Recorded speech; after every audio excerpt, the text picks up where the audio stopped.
Good evening, everybody. Welcome to Classic Scandinavian Treats with Terry Kelzer, whom you should see on your screen, although maybe you see my face at the moment. It's good to have you all with us. You're welcome to turn your video on if you want to sort of feel a bit more part of the community and Terry can see you a little bit better, but you're welcome to keep it off too. And then, as you probably know, we'll keep ourselves on mute when we're not, since we'll be watching Terry primarily. That keeps the background noise down. My name is Mike Scott. I'm the program director at Farm Table Foundation. Terry Kelzer's been teaching with us since the beginning. She's taught Head Start for years. She's really kind of homesteaded there in the Amory area with her and her family, and really knows what it means to really grow and raise a lot of her own food, which is a big part of what we're about, is supporting local farmers and local food. So our mission is to build local food culture. We do that through building community, supporting conservation, and then teaching the crafts around local food, whether that's gardening or preserving or cooking. So it's a delight to have you here, a delight to be with you, Terry. Feel free to say a little bit more about yourself if you like. And of course, one of the nice things about spending time with Terry is all the stories. And tonight, I'm sure we'll get a few stories about Scandinavia and Scandinavian treats. Welcome, everybody. And other thing to say, I think you probably all know, but in the upper right-hand corner of your Zoom screen, if you hover your mouse up there, you can click between what's called speaker view and gallery view. And you probably want to have it on the view where Terry pretty much takes up the whole screen. So you'll see what she's doing best rather than all these little different squares. So you can toggle between that if you want to, though. All right, Terry, thank you very much. And as we go along, we'll take questions through the chat box. So feel free to put a question in the chat box and I'll convey those to Terry. Thanks, Terry. Yeah, welcome everyone. Välkommen alla. This is going to be cinnamon buns that are Swedish and Norwegian. We're going to do some Lucia buns, and we're going to do Danish kringle. And we have our work cut out for us tonight. We're going to really move along, but feel free to ask questions about anything, about product ingredients that we're using. Swedish people love their cinnamon buns so much that they have an annual cinnamon bun day, which is October 4th.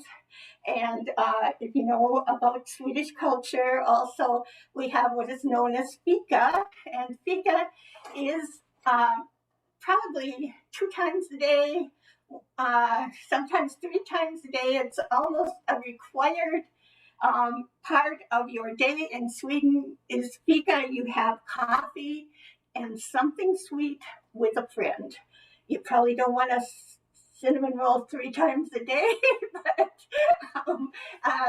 that morning cinnamon roll is awful good. Nice fresh cinnamon roll. So I'm gonna go through the basic doughs, and then I'm gonna show how to roll each one different. And so if you follow along your recipe, the Swedish cinnamon buns and the Norwegian nuts have basically the same base recipe. And we're going to start with our warm milk and a tablespoon of yeast. And I know that someone had sent a message out to me about what kind of yeast to use. And I usually tell people that I prefer instant dry yeast. It's the easiest, it's the quickest, it's the cleanest yeast, it's the most intense yeast that you can buy. Active dry yeast is something that you're never really sure if it's going to work, if it's been in the store too long, on the shelf too long, so that's why they always have you proof it. This instant yeast, you don't have to proof it. Everything can just go in all at once. Then there is another kind of yeast that is especially for things like cinnamon buns. It stands up to a rich dough. A rich dough, you're often putting in more yeast than you would for like your regular loaf bread or a French bread or whatever. This is called They say it's high power. I don't know why they say that, but it actually is. It really stands up to sweet dough. This one is basically, this would work fine too, and this is the basic yeast that I do use. This is instant yeast, and I believe these both come from Canada. And of course you could use cake yeast. I believe that during this pandemic, people couldn't get dry yeast, but they were able to get some cake yeast, and that you would throw right into. What you would probably do with your cake is put a little flour in your hands and crumble that into the milk. And then this is like a rich, rich dough. So we're going to start off with just a little bit of flour. You add your flour slowly, and just keep in mind, and I'm using all-purpose flour for this. You could use bread flour. I've used both. But I'm just starting to make like a loose slurry here with a cup of milk. And then I'm going to start adding the stuff that makes the dough rich. And so we have 1/4 of a cup of sugar, and we have a stick of melted butter, and we have this is very Scandinavian. Is some cardamom, which I've fresh ground from cardamom seeds. These are from green cardamom pods. You can buy white cardamom, green cardamom, black cardamom. The black cardamom is generally used in savory dishes. It has a little more of a citrusy flavor. This, I prefer to get the kind of cardamom that's shelled, because it seems like every time I make cinnamon buns, I'm up early in the morning and I have to get going, and I get so frustrated peeling those little shells, and you get like 3 little seeds out of each. So it kind of drives you crazy. So I like to get the whole seeds, because in your spices, if you have whole seeds, they last almost forever. They keep their freshness, they keep their flavor, rather than going and buying ground cardamom, which will lose its flavor rather quickly. And then by having such fresh cardamom, it really sets off the dough. So I'm just going to keep adding flour as I go along, and we'll put in our 2 eggs.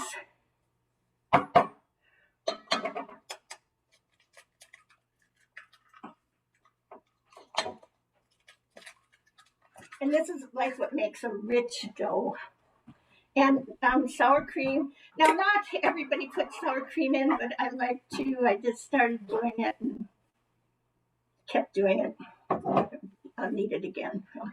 So.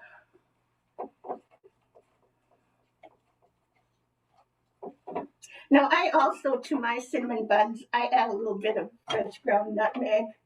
And then I wait till I have all my yeast incorporated into the flour. And then I'm just gradually adding flour to build up my dough. And it's getting thicker. And when I have it, so I feel like it's pretty well covered, then I add my salt. I'm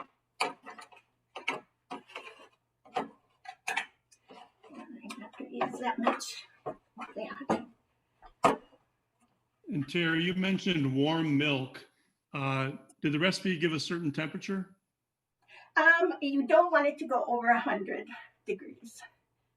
So if you get up around 110, you're going to kill your yeast. Remember, your yeast comes alive when you set it to liquid. It's little plants.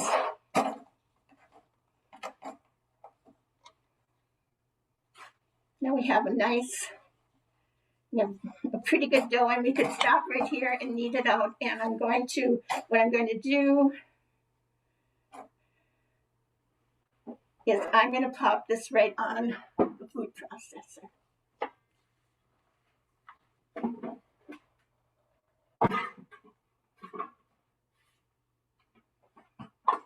A little flour in the bottom.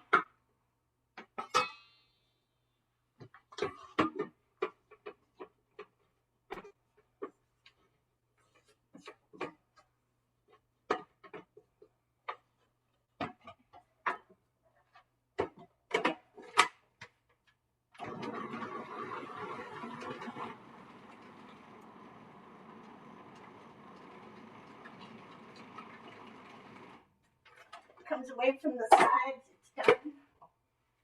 Take it off. That's so quick.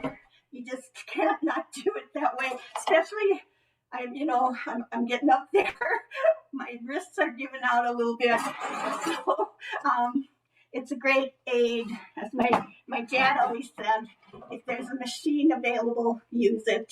It will save your body. Katie did ask if you could also knead it with a dough hook in the mixer. Absolutely. Absolutely. I'm going to leave this for the next one as well. Yep, and I've got my KitchenAid right there. Yep, absolutely. If you put it on the mixer with the dough hook, it's usually you let it go for 5-6 minutes then. And you'll find with these sweet doughs, they're just so nice to handle. They just feel great on your hands. And so that is the basic dough for plain old cinnamon buns, kanelbullar, or kanelsnurr if we're Norwegian today. I'll let you take that from me. Now I'm going to, I'll take that as a bowl. And we're going to do the dough for our Lucia, also known as Lucia buns. They're called Lucia also because they're supposed to look like cats. But Lucia is a really big day in Sweden. It's celebrated on the 13th of December, which in the old Roman calendar was the solstice. It was the darkest day of the year. Lucia was known as, she was an Italian martyr who, she was engaged to marry a nobleman, and they had her dowry ready of great wealth that she had, and she gave it all away so she could feed the poor. Her family and the nobleman were upset, to say the least. They first tried to burn her and she didn't die, and then they stabbed her and she finally died. But she wore candles in her hair so she could carry more food for the poor. And the story goes in Sweden that there was a great famine in the very early days, and we're talking early days. Lucia in Italy is like 329. I think it came to Sweden in the 11th century, and the story is of a ship coming in and a girl with candles in her hair carrying food for the people who were starving, and that it is celebrated every year on the 13th of December. And the tradition started with children making Lucia buns, and the tradition is for them to bring them up to their parents and serve it to them in bed with Lucia buns, sometimes peppercorn and coffee, tea, or sometimes hot chocolate, whatever. And it's gotten to be a very, very big, beautiful tradition. We do this yearly at Swedish Club, and it's just a great fun to have all the children dress up, and we'll miss it this year for sure. Hopefully we can get back to doing that next year. But so Lucia buns are, because of the sun and the light of the candles, the darkest day, the point was yellow buns. And how do you make yellow buns? You use saffron. I don't know how much people use saffron. It is the most expensive spice in the world. I think it's well over $100 a pound.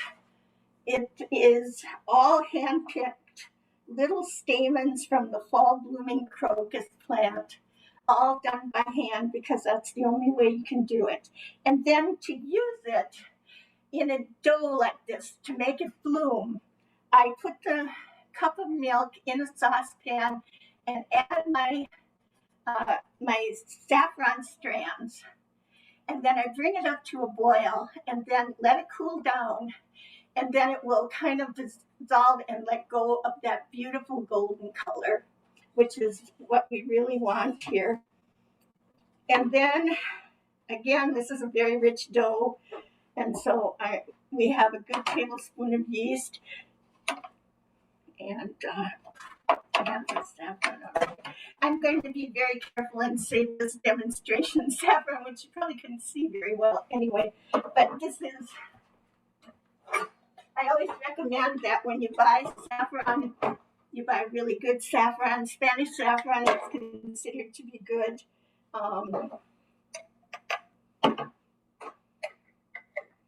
It does keep forever, and you only use a few strands. But this is my little treasure chest of. This is Kashmiri saffron, and it's.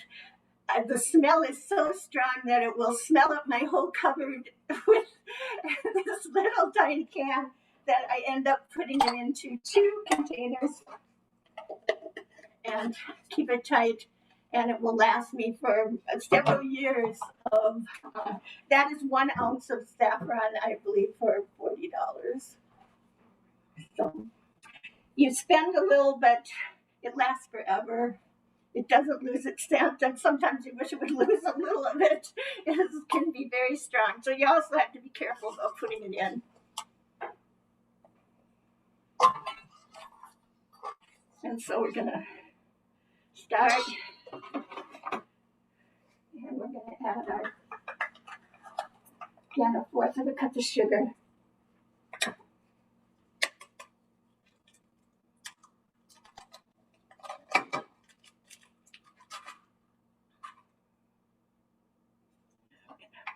Make sure I get every bit of that. You never waste a single thread of saffron.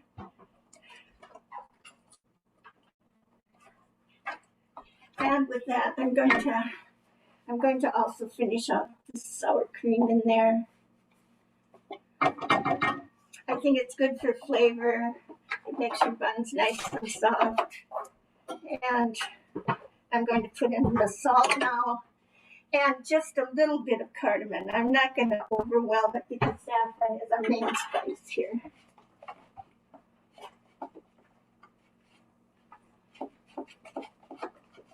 But I don't know if you can see that it's quite yellow. And we'll get the dough out here and be able to see it.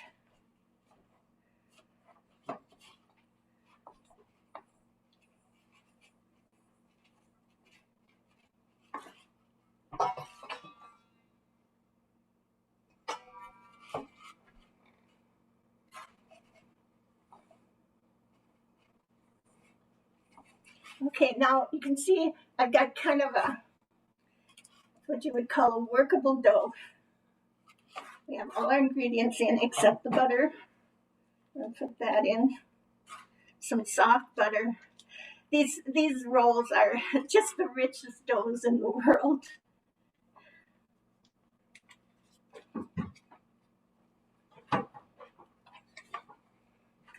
And that's softened butter, not melted butter this time. It wouldn't make a lot of difference if you used melted butter as well.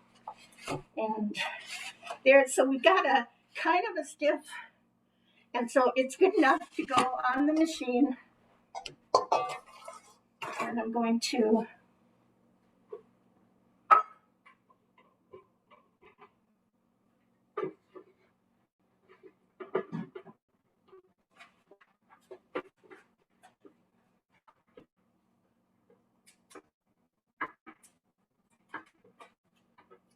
empty out some more flour. I am using our heritage white flour today. This is locally milled and is available at the farm table. Is it Sunrise Flour Mill? Yeah. Okay. Heritage white Sunrise Mill.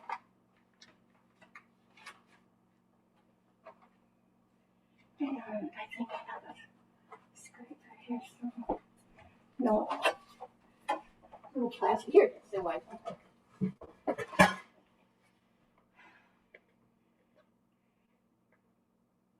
Want to clean out our bowl here. Put all of this in. Yeah,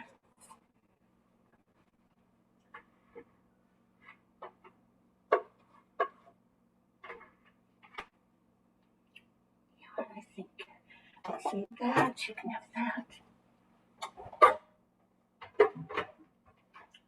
Flour in there. You can so I add flour as I go because whether it says 5 cups, 6 cups, 3 cups, you just don't know how much flour you're going to need. And so you just keep adding a cup at a time, a cup at a time. You can always add more. It's really hard to take it back. You can do it with machines like this, but it's not easy.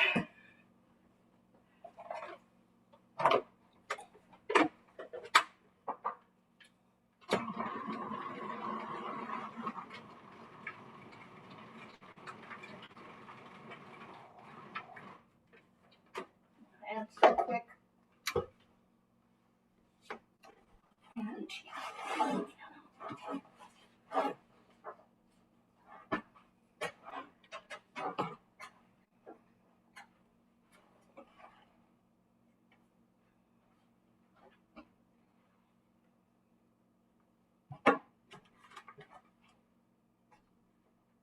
And we just add enough flour on our hands to keep going here.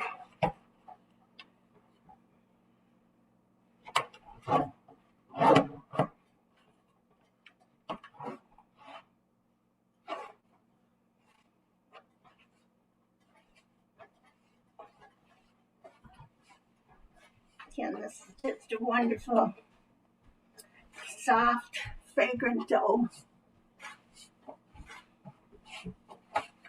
I have one more dough to do on there. But you just want to spin it around.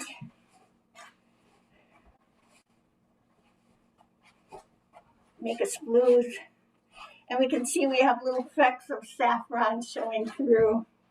It's really hard to see. We do have them there.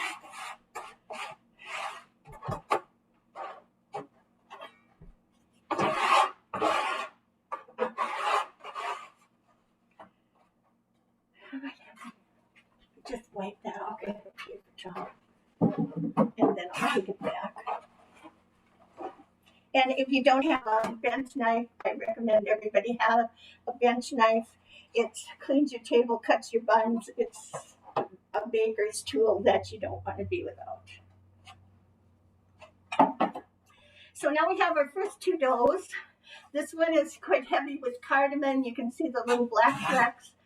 And this one is with the saffron. Okay, then our third dough is going to be our Danish.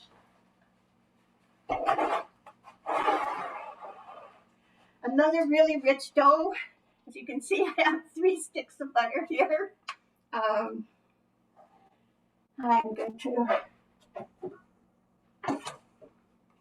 start with our milk and our yeast. I don't know if this has, does it say 1 tablespoon? And again, some recipes even say 1.5 tablespoons. This dough is going to be cold. It's going to use a lot of working with, so it wouldn't be out of line to add a little more yeast, up to 1/2 teaspoon more. And then we'll put in our sugar that feeds our yeast. And then we'll start with some flour. Couple cups.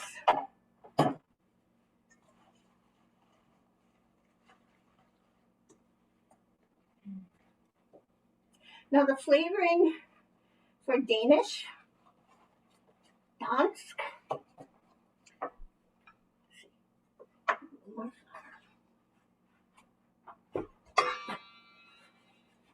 The Danish pastries are completely different from the other Scandinavian pastries, and you might wonder how that came to happen. I always like the story of this fellow was a French apprentice baker. His name was Claude Gelée. In 1659, it was his job to come in early in the morning and get the fires going and get all the bread started. I always just really identify with Claude because I always used to come in at 3:30 in the morning to get the rolls and bread going, and you'd have bowls and bowls and bowls of things, and you're putting in, like 3 or 4 kinds of bread for the day that I would make. So you get one going, you get another one started because breakfast comes really early, so you really got to get things going. And I just always picture Claude, because this has happened to me.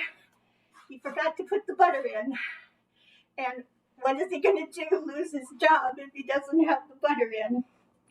So what he did was add the butter last and fold it in a big lump.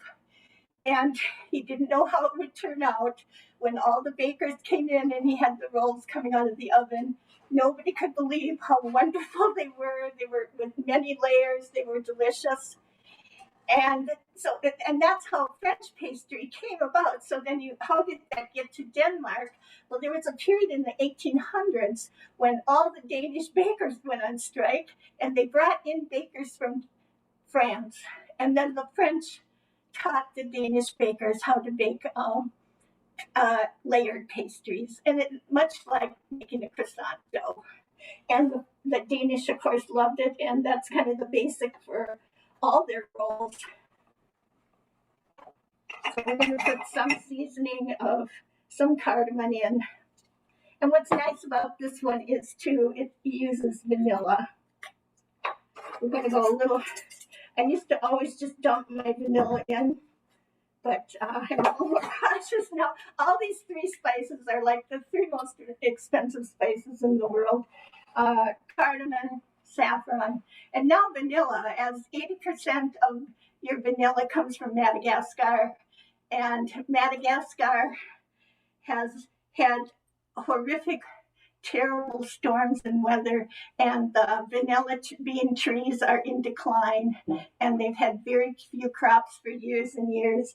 The same bottle, I used to buy a quart for the same price as this. It was 8 ounces, so it's like 5 times the price it was a couple years ago. Of course, you can make your own vanilla too if you get vanilla beans, and that's a little more saving. They're expensive too.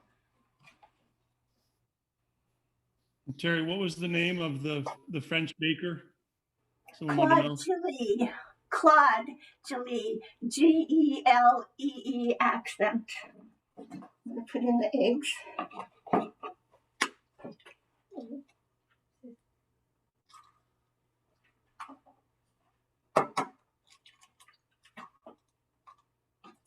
And the salt.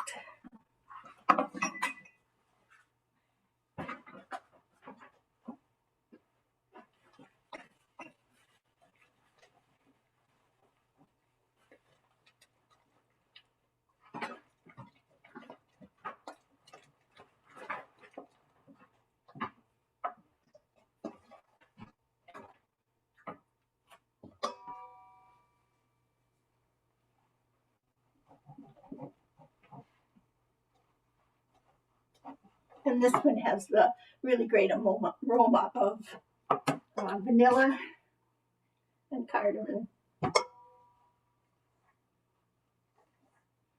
And then we just work it again. You don't want to add too much flour. You just step at a time. I think people always tell me that their rolls and things are hard, and that's just a classic sign of too much flour. If you're reading a recipe and it says you put in 3, 4, 5, 6 cups of flour, they just go ahead and put it in, and you just can't do that. You have to be careful and add it slowly. Okay. Julia, thank you. We're going to give our machine one last little workout here.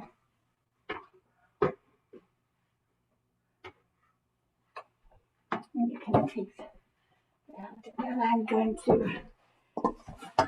you get so you kind of know what the machine needs for flour.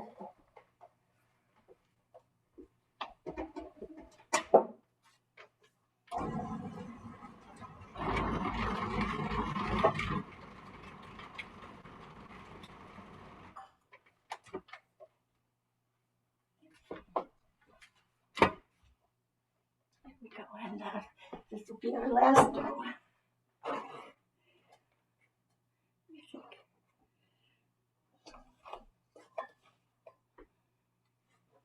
And then, of course, with wheat doughs, they don't need as much kneading and work as your bread dough.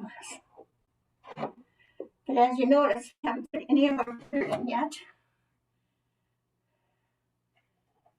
because Claude forgot to put his in. All right, and take that.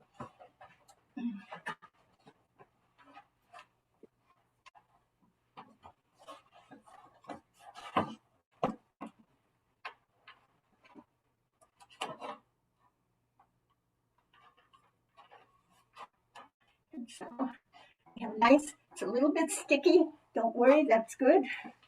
It's way better to have that feel a little bit sticky and have it, more firm, because it comes up so quickly.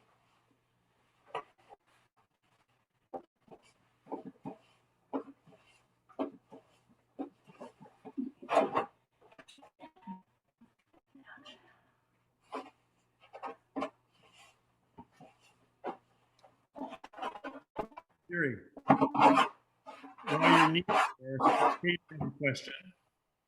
Are these treats equivalent to our cookies, cakes, brownies, or are they for more special occasions, the ones you're making tonight?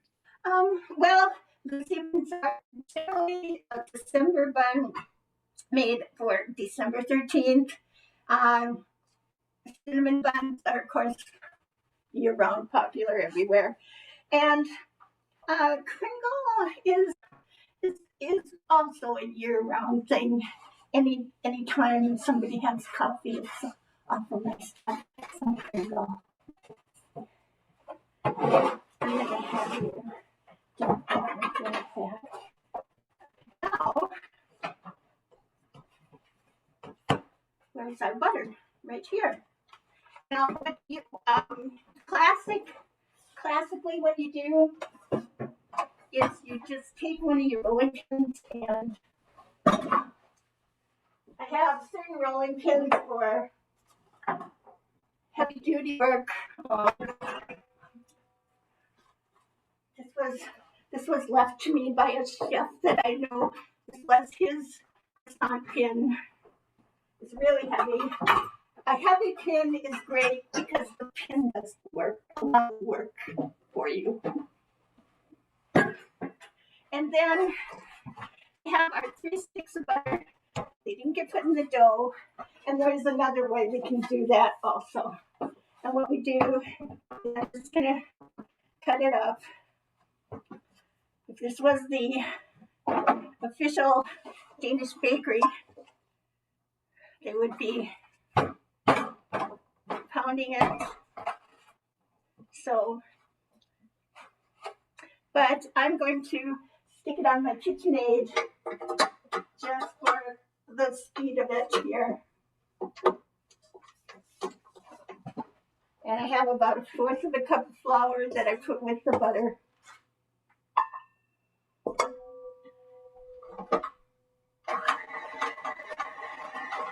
This is ice cold butter. in pastry, everything should be cold. It just takes a few minutes. Again, our wonderful machines help us a lot. Now, but every single thing can be done by hand, and I've done it by hand for many years. It was many years before I had all these machines. So what you're taking your Danish dough here, and you're going to roll it out. We can move these two doughs off.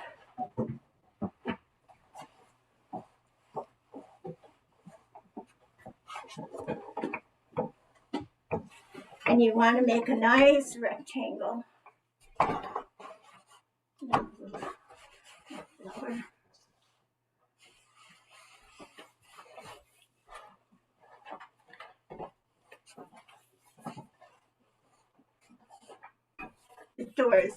These doughs are just wonderful to work with. They just pretty much do whatever you tell them to. You don't roll out, lay flat, do your work. So now we have our cold butter mixed with some flour, and we make our little package.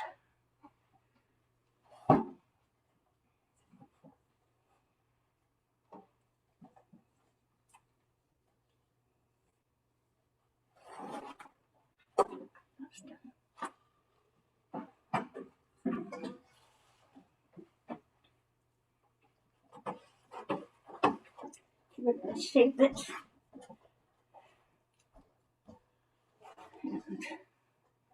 So don't stick too much to your hands.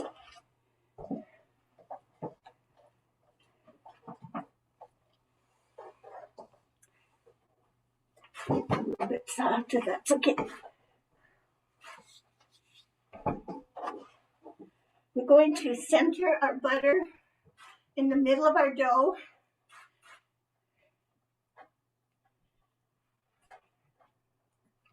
And then we're going to fold it up. That.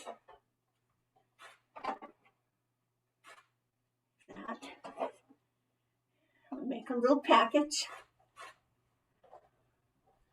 Kind of stick together.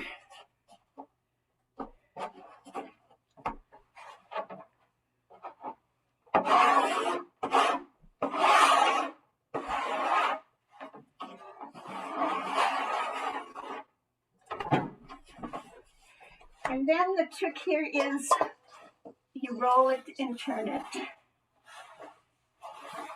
A little bit more flour. It's such a rich dough that that's not a problem. And we're going to spread it out. Nice rectangle. Now you know the kringle is the state pastry of Wisconsin, and the city of Racine is the center. It seems that a whole bunch of Danish people settled in Racine, Wisconsin, and brought kringle with them. And every bakery in Racine, Wisconsin is pretty much known for their kringle. Now, we're going to do 3 folds like that, and fold it up kind of like a little package, and then make a turn. We're going to put a little more flour on it, put it together. We're going to roll it out again. And you can kind of see, and it's real hard to see, but as you're rolling, you can kind of see the butter encased in here.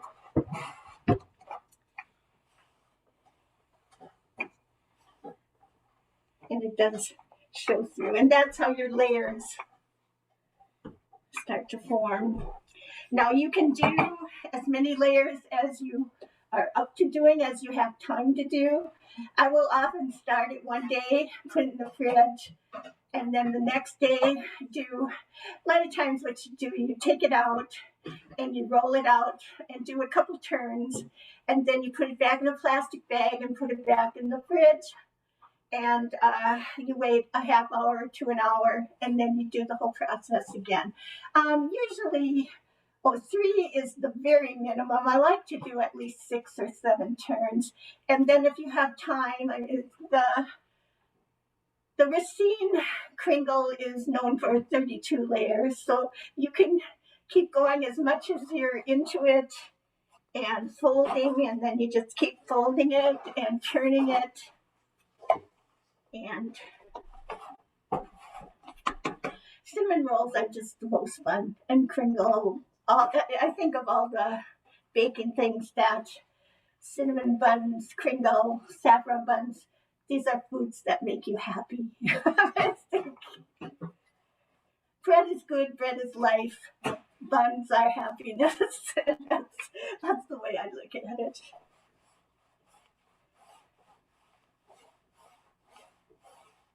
And so you notice that it doesn't want to roll out of coin as easily as the first two times because we're working up the gluten. But you just stay with it and talk to it.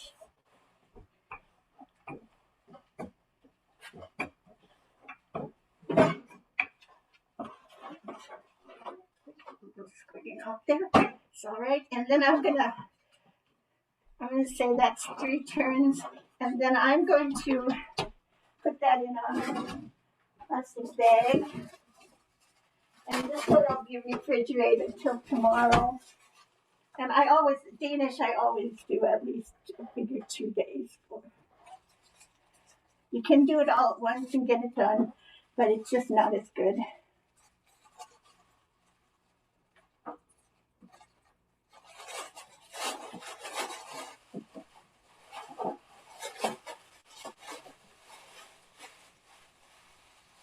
So this one we're just going to pop in the fridge, and you can bring out the other one. But then we'll go back to, so that's basically how to make Danish, the dough. So any questions on that? Or any of the doughs that we've done before? Cold one. And then I'm going to start with that cinnamon buns, and we're going to, now this is dough I've done earlier today, rested and risen, and it's ready for making buns. And I'll take that melted butter. Okay, so it's good enough. Yeah. I'm going to add a little more flour here to work with. Okay. All right. Cinnamon buns. Regular, I'm sure everybody's pretty familiar with. You put some butter down, you put some cinnamon sugar on, brown sugar, and you just roll it up and cut it. And you have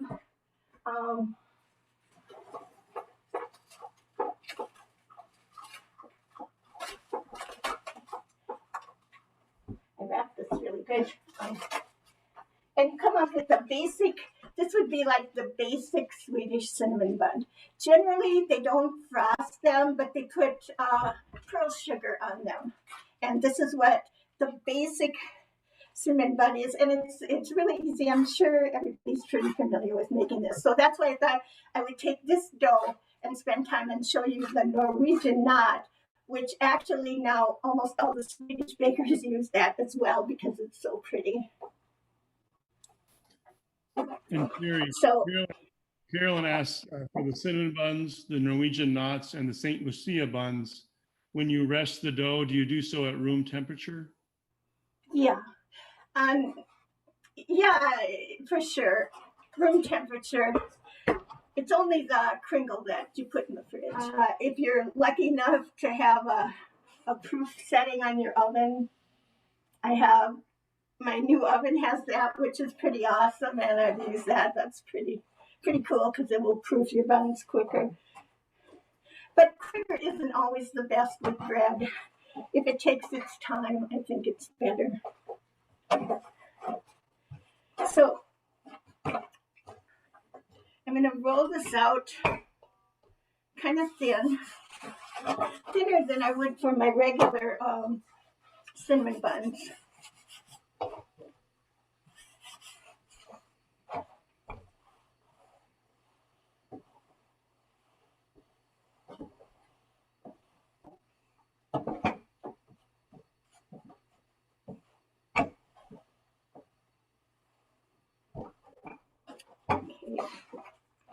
And then what we've done is make a paste with brown sugar and butter.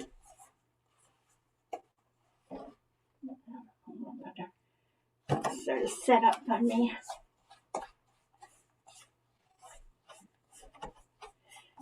So I used melted butter, brown sugar, and mixed them together, which I don't always do for like a regular cinnamon bun. And then you take an offset spatula, it works really nice. Excuse me. And we're going to spread our cinnamon sugar paste over the whole thing.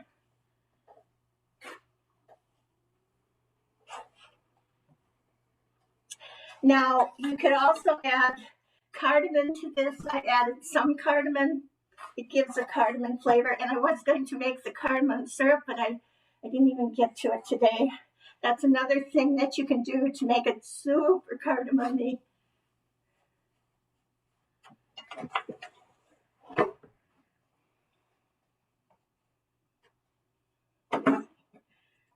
This stuff didn't like sitting and waiting for me. It sort of stiffened up a little. I have to use my hands.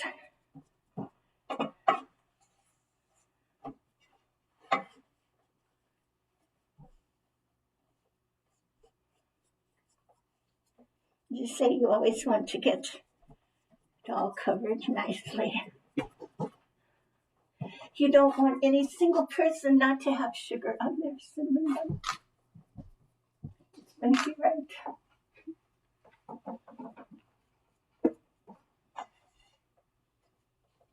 That's I took a class from a baker at King Arthur Flour, and she always said, make sure you get it right to the end, because what about that poor person that's going to grab that end? It's not going to be good.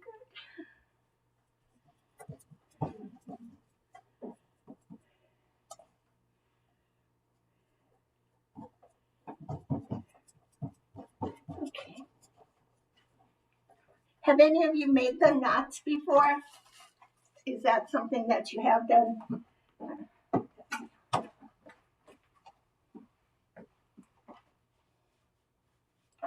Now what we're going to do is we're going to fold it in half, and then we're going to bring it over in half again. And we're going to seal it.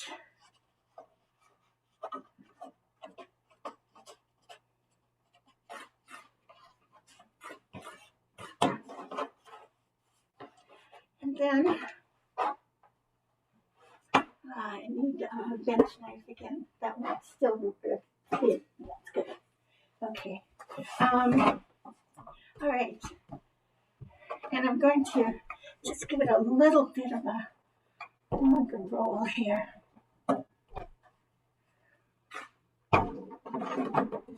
And then we're going to kind of try to even it out.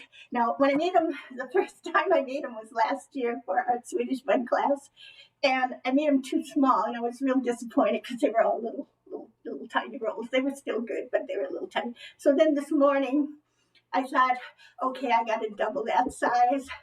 And I went like a little bit big, and they just jumped all over the pan. I sort of had like a cinnamon bun explosion, but I don't know if you can see there. It has so many beautiful shapes, but this is a little bigger than you probably would want.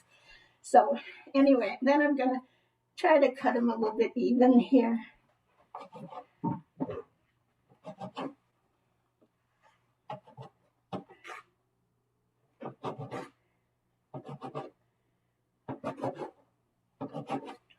Okay, and then we take one of these,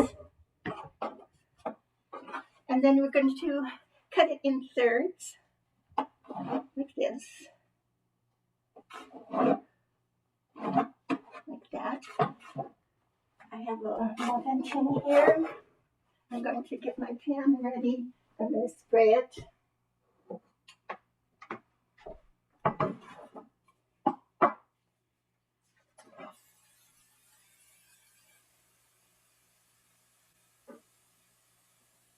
was really good for cinnamon buns. And they can stick. So we have, let's see if you can see what I'm doing here. Let's see, where am I? Okay, this is it just reminds me like braiding my daughter's hair, her age when she was a little girl. You just braid it like this. You can see we're just making a simple braid, and then you might pull it a little bit, and then you just roll it up onto itself, and you have this. It's quite a beautiful little roll. And that looks like it's just the right size finally.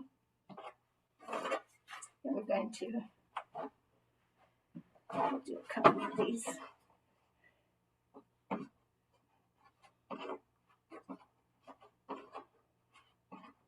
Okay. And then we're just going to roll it up on itself. And it's just a beautiful, beautiful thing. And so I can see why the Swedes are making theirs like this too.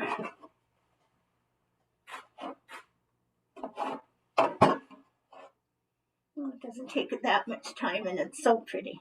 And this would be a really cool thing for like a Christmas morning breakfast or something. Terry, the muffin tin looks larger than most, or is it regular size? Actually, I am using the large size muffin tin. You could certainly do it with regular size, and then you might want these a little bit smaller.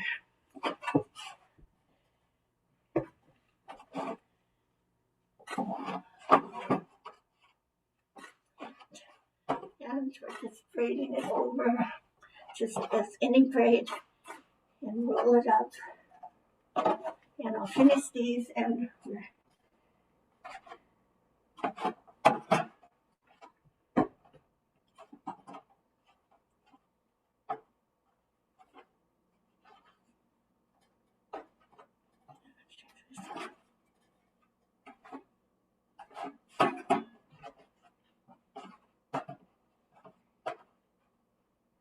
beautiful. And then you might want to just brush a little egg wash on them, or what I tend to use if I have it is heavy cream and I don't have to break an egg. That's also a very Swedish tradition, is to top your buns with cream instead of an egg wash. It's up to you. Either works really nice. So I'm going to let that one proof for a while. Usually you should leave it rest for 30 minutes. Then I'll take we'll just leave those for later. Now we're coming to our Lucia.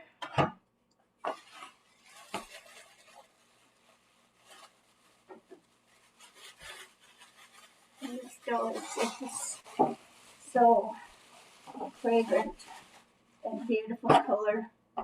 And here, it doesn't require too much rolling. What I do is generally just push it out, and just a wonderful soft dough. And then we make cuts. I usually do about 5 or 6 dozen of these every year for Swedish Club for our program. After the Swedish girls' processions, then it's a tradition for the girls to come and get trays of Lucia buns and pass them out to everyone at Swedish Club. And let's see, here I am just rolling it out. Go on, like this. You make a rope. And then you just start from each end and you twirl it into each other, like so. And you have, this is your Lucia, and I have a tray here.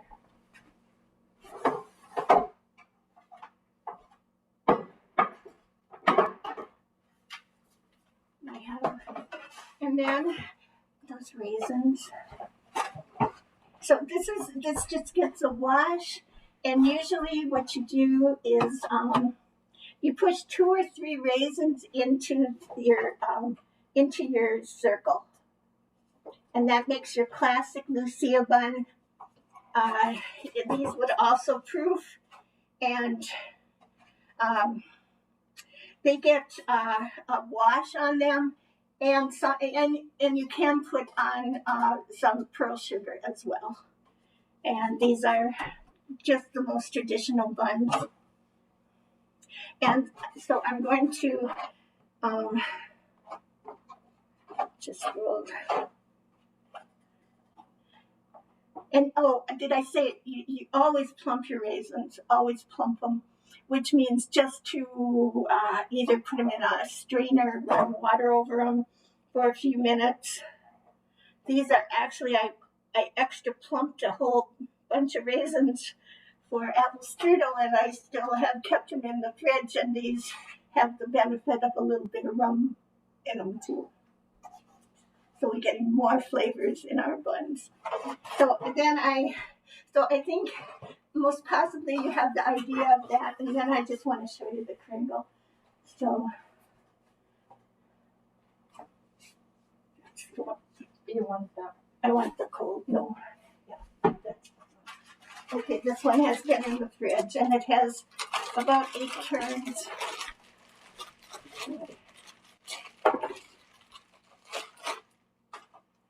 And so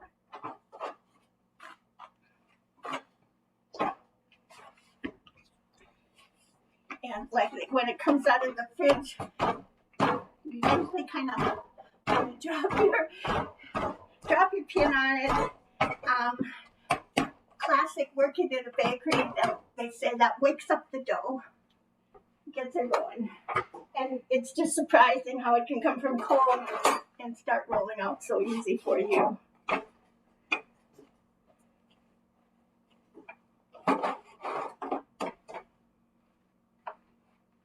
Keep a little bit more flour with me.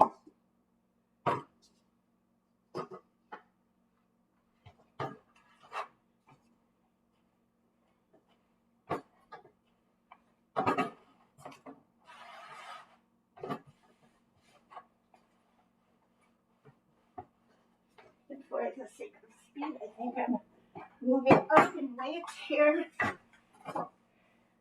The weight of your rolling pin really does help you get your work done.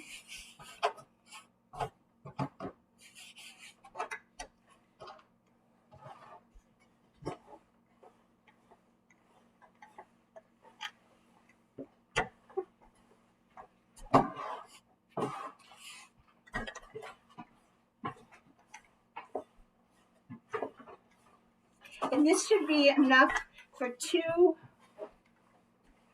The recipe with the 1 cup of milk should be 2 kringlers, 2 kringles.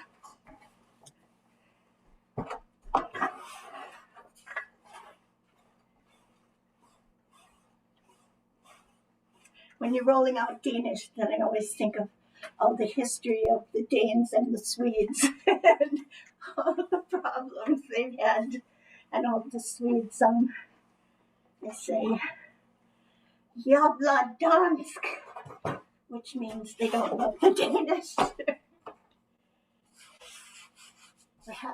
Over the years, the Danish were, of course, responsible for the Red Wedding. I think that was about the year 1000, where they invited all the Danes for this beautiful wedding, and they had signed a truce, and the battles were over, and then the Danes killed everybody in the wedding party, and except for King Gustav, who hightailed it out the door, left alive, and made it for the heading north, stopped at Dalarna and said, "Please help, please help. The Danes have gone crazy and they're taking over."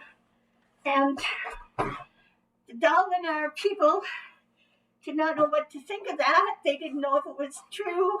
They really didn't want to be involved in more wars. Wars were ongoing from the 15th, 12th century, 14th century. They were always in a war.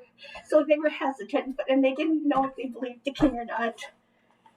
He he said, okay, I'm going to head north to Norway and see if they'll help me. And as he set off on his skis, heading to Norway, and the Dalarna people got word that everything he said was true. And so they set out to catch him and to tell him that they would help him and they would go back to Stockholm with him. And so that is what was the basis for the race that they do every year called the Birkebeiner, which is the race of the people from Dalarna to catch the king at Lake Malaren. And they caught him and came back. Okay, now so wonderful history stories that you think about while you're making this food that's been around for hundreds of years and that people have enjoyed for all these hundreds of years. That's what I always think about when I'm making these things. So here, I'm dividing it in half, and we're going to do 2 kringlers. I'll take that filling there. This is going to be an almond kringler. Terry, Carolyn asks, do you recommend whole milk for all these recipes, or will 2% work? It will certainly work. I always recommend whole milk. The picture that you get in your head when you're making these doughs is it's a rich dough. Everything that you can do to make it rich, everything you add whole milk, whole eggs, real butter, things like that. I know I was checking some people making some of these recipes. Sometimes I look up on YouTube and see what they're doing. And when I come to some substitutions that people make, I have to turn. There was a woman making one of these doughs, and she used margarine, and I had to turn her off. I'm sorry. That doesn't work. So the traditional, and this is, I made almond paste with a little cream and sugar and blended it up.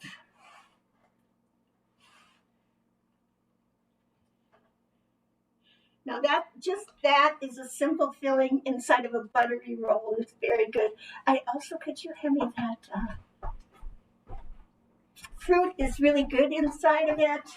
I'm using some of this wild blueberry jam I used today, and I'm not going to overdo like I did today.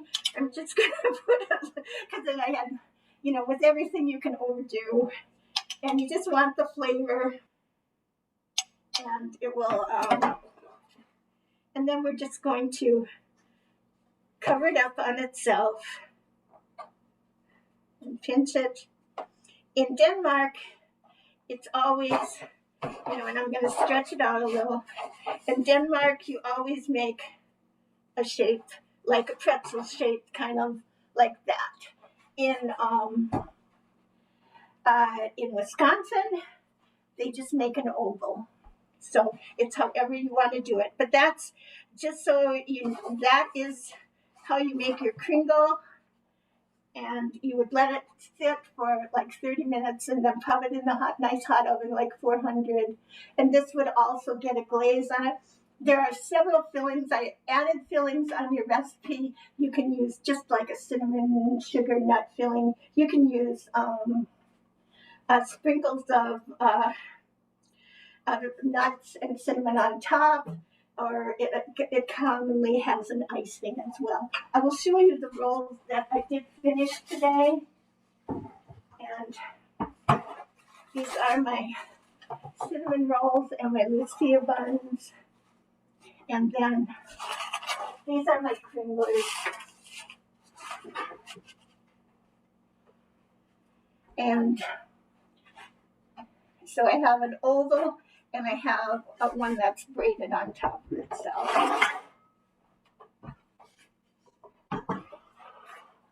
And this is the blueberry one, and this is just almond. And I think I'll take a knife and I'll cut that and see if we can see some layers here. Terry, don't worry, we won't publish your address, so your food. I might be able to use some eaters, but you can kind of see that there are swirls and layers, and it's so hard to tell. But there's 8 or 9 layers there, and it should butter in very good.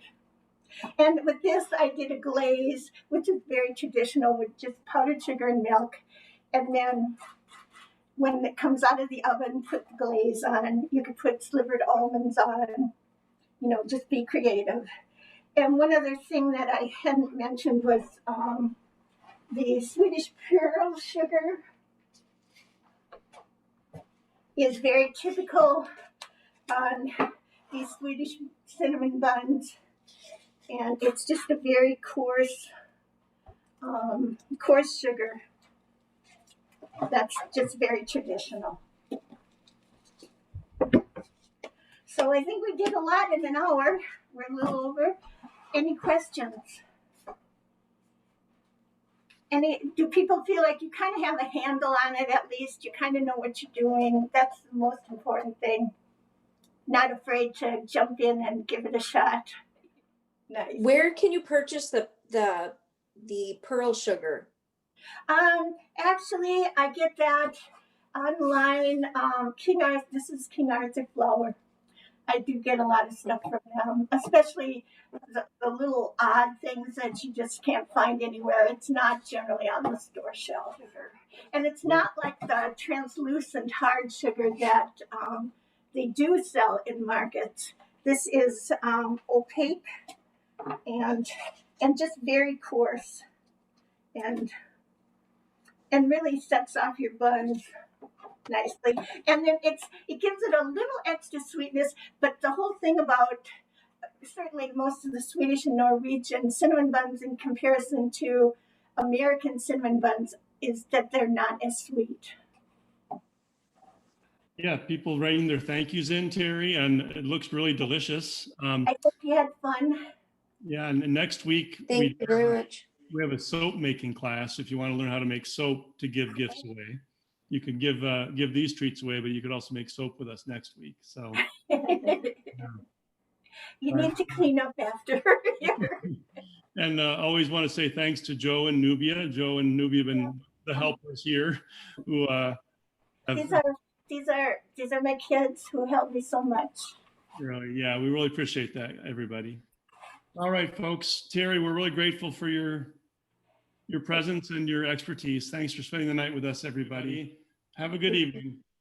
Bye-bye.